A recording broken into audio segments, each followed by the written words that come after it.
आज एक्सरसाइज 1.5 का चौथा क्वेश्चन देखिए।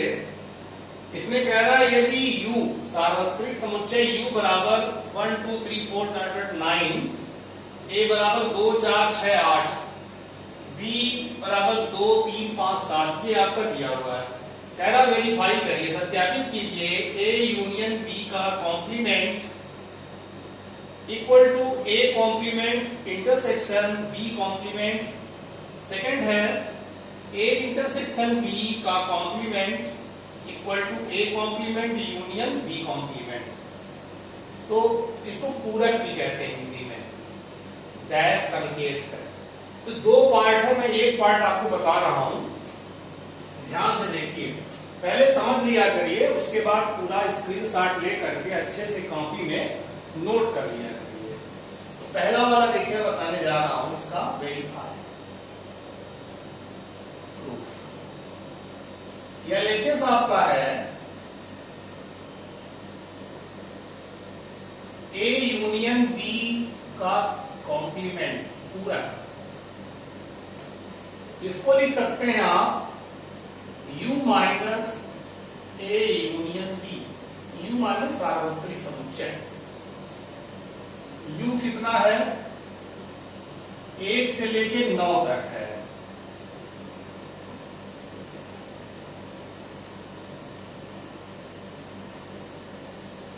और a यूनियन b कितना होगा? a और b के समस्त एलिमेंट आपके यूनियन में आ जाएंगे। 2 3 4 5 6 7 8।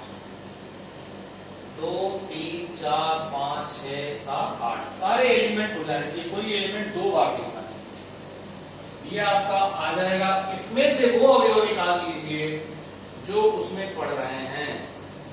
तो देखिए 2 3 4, 2 से लेकर 2 3 4 5 6 7 8 ये सारे अवयव उसमें पड़ रहे हैं, निकाल दीजिए। बचेगा 1, 9। ये आपका एलएचएस आ गया। अब आरएचएस के लिए आपको देखिए ए डैश पहले निकालना पड़ेगा, फिर बी डैश, फिर उसका इंटरसेक्शन निकालना पड़ेगा। तो पहले ए डैश निकालेंगे। ए डैश माने you minus A. You minus A, you 1 से लेके 9 तक है और 9। 1 2 4 6 8 इसमें से 2 4 6 8 निकाल दीजिए। तो बचेगा 1 3 5 7 9। 1 3 5 7 9 ये ए डैश आ गया। अब आप बी डैश निकाल दीजिए, ठीक है? बी डैश निकाल दें ही निकाल दें। B dash means U minus B. U कितना है? 1 2 3 4 5 6 7 8 9। इसमें से बी निकालिए।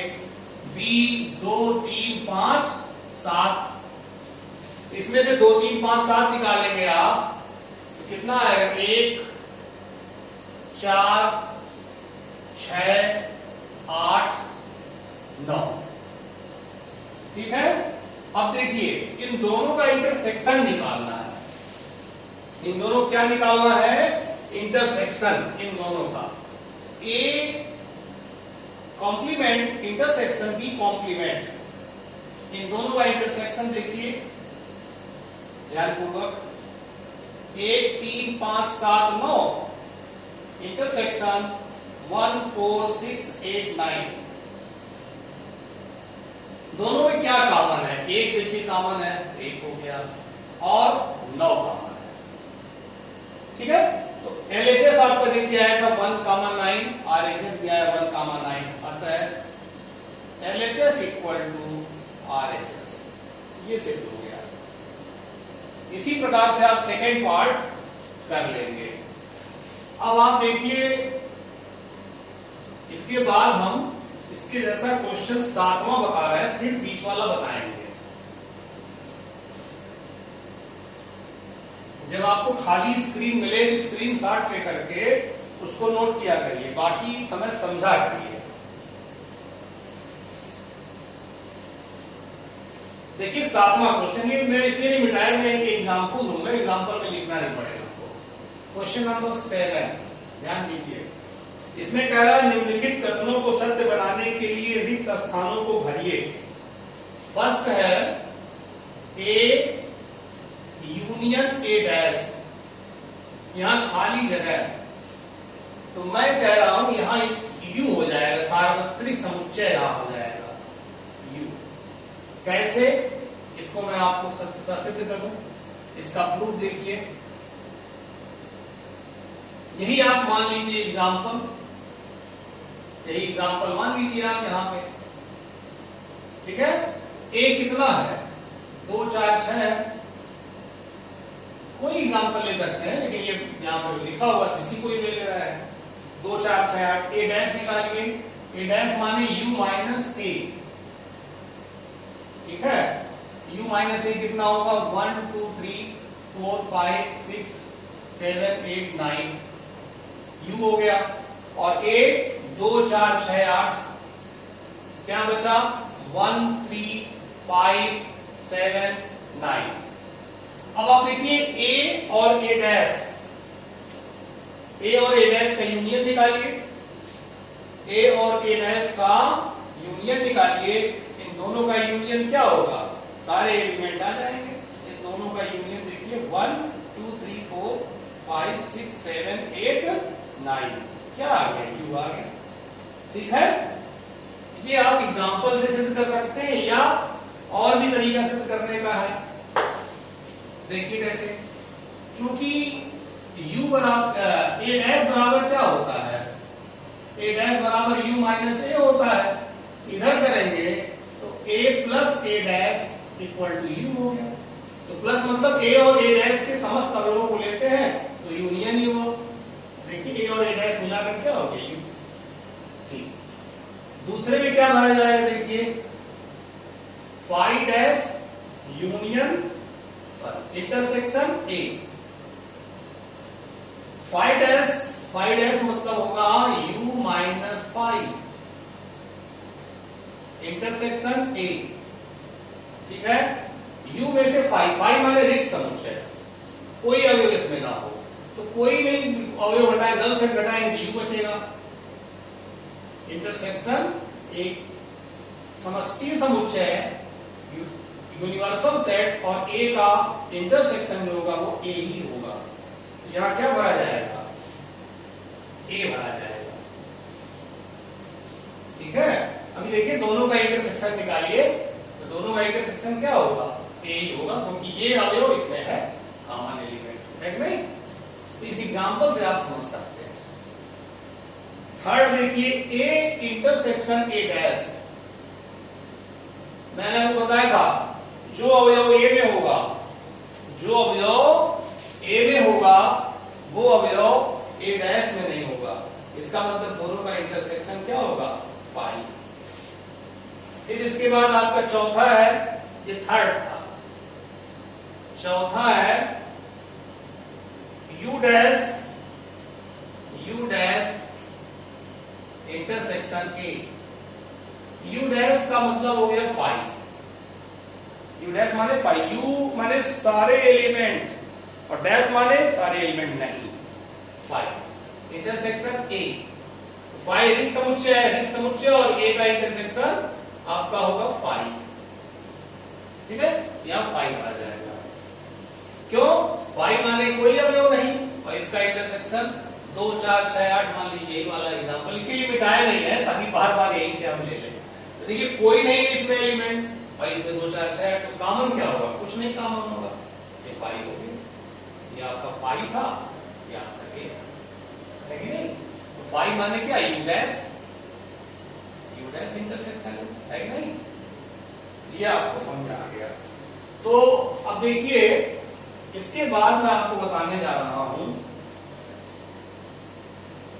पूरक के गुण।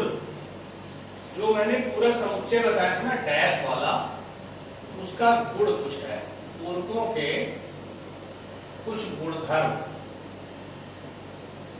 कुछ गुणधर्म, प्रॉपर्टीज ऑफ कॉम्प्लीमेंट सेट।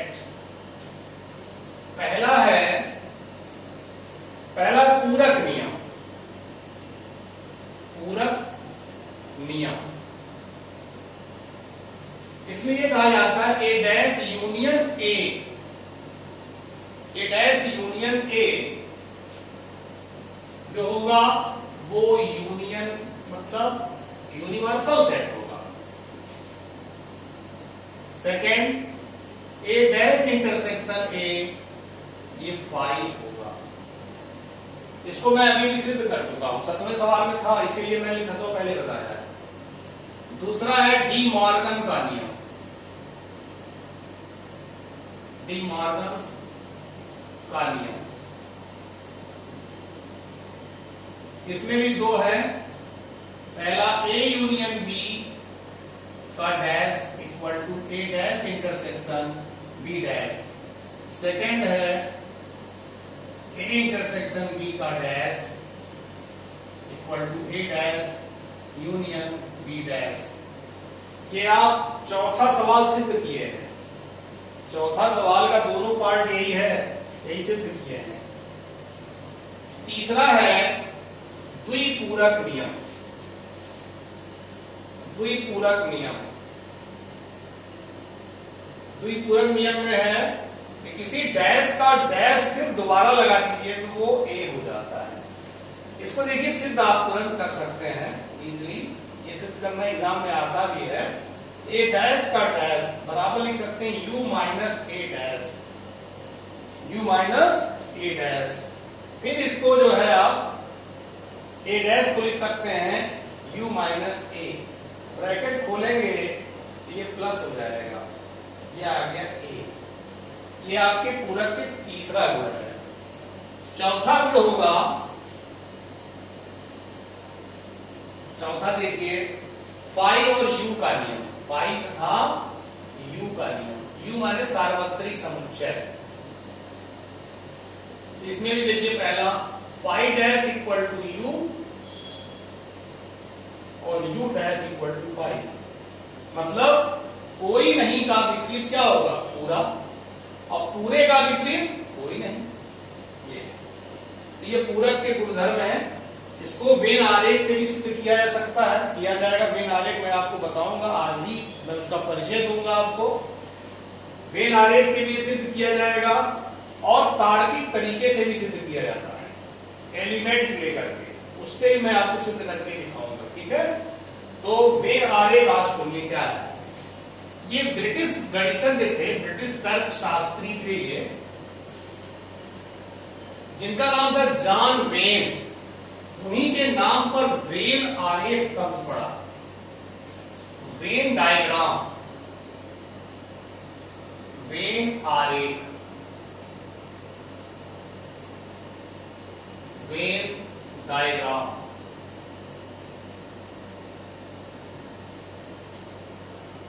देखिए समुच्चय के विभिन्न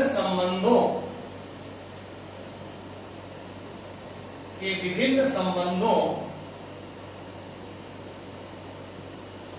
को आरेख द्वारा व्यक्त किया जाता है, आरेख द्वारा व्यक्त किया जाता है,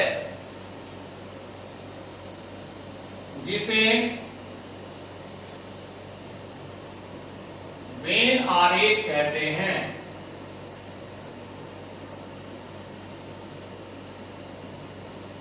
जिसे वेन आरेख कहते हैं, ये आप समझिए।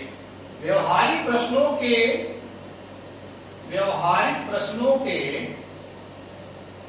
हल के लिए भी, व्यवहारिक प्रश्नों के हल के लिए समुच्चय सिद्धांत में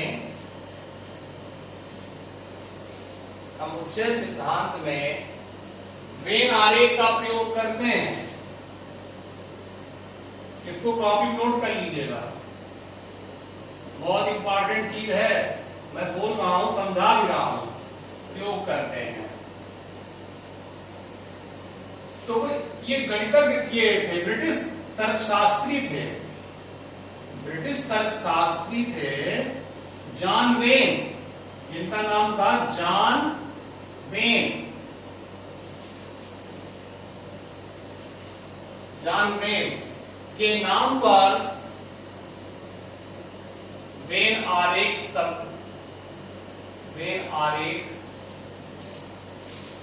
शब्द रखा गया।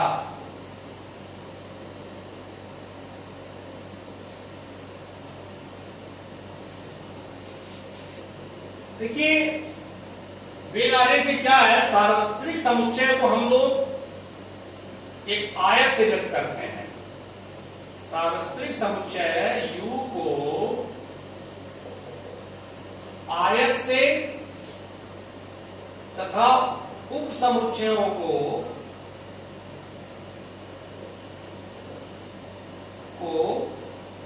वृत्त से निरूपित करते हैं।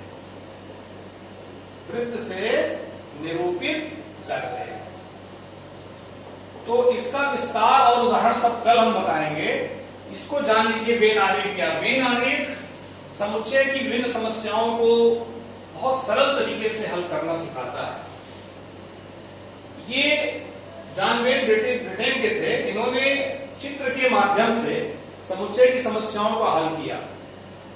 तो मेनली देखा गया समुच्चय में क्या है ना, सार्वत्रिक समुच्चय होता है और उसके उप समुच्चय होते हैं। उनके उप समुच्चयों को हम वृत्त से निरूपित करेंगे और सार्वत्रिक समुच्चय को U से निरूपित करेंगे। ठीक है, तो इसका वेन आरेख का जो मैटर है इसको मैं अगले वीडियो में आपको बताऊंगा और इसका विस्तार, इसका उदाहरण बहुत कायदे से बताऊंगा। और आप लोग क्या करें, जब हम बताएं तो ध्यान से इसको समझा करिए और स्क्रीनशॉट लेकर के इसको फिर कॉपी पे अच्छे से नोट कर दिया करिए।